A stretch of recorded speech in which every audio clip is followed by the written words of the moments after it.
us because I don't know by watching where the seams are. It feels so seamless.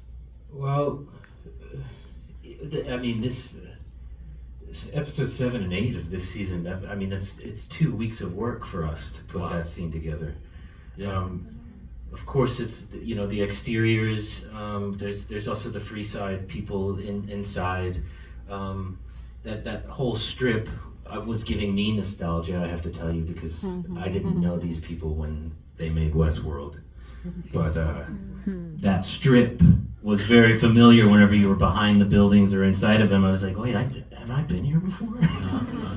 It's beautiful, but no, it was 2 weeks of work and really hard work. But I think it's challenging because we wanted to give a lot of weight to that, and I think that's also why that inside the helmet took us 2 days, right? 2 days just of that. 2 days of just that, of black box acting is I And like think when it you're feels. in the helmet, describe the physicality. Like what does that look like? Tell us. Well, Jonah had a really bright idea because we went through a lot of different iterations of it, right? We created it in like 3 different ways before we landed on something as to how to film it. And the thing that kind of cracked it was like, I think I would do something that would be appropriate imaginatively, but then I would break the illusion by moving too much or not enough in a certain moment. So Jonah put a C-stand behind my head with a little tennis ball so I could feel something as to like where I need to be because the camera's just quite close to the face. Wait, so you have the tennis ball behind your Behind my head, It's yeah. like an anchor to Anchor. I was just messing with him. So it's all no, it's important. You said it was important.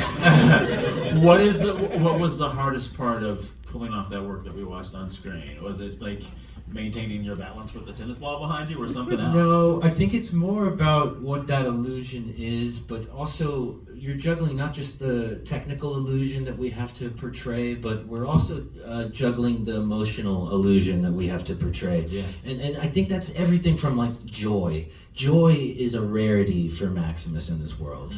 So from every sort of notch down from that, whether positivity is a ladder and negativity a slide, however you want to see it, but we had to hit the whole spectrum of that to what is that moment of despair? What is that like? It's like giving up because you've lost, and then almost like we call back to the times that we've seen Maximus get up in the past. We like when he's getting jumped in outside of Philly, and the men are trying to take his suit.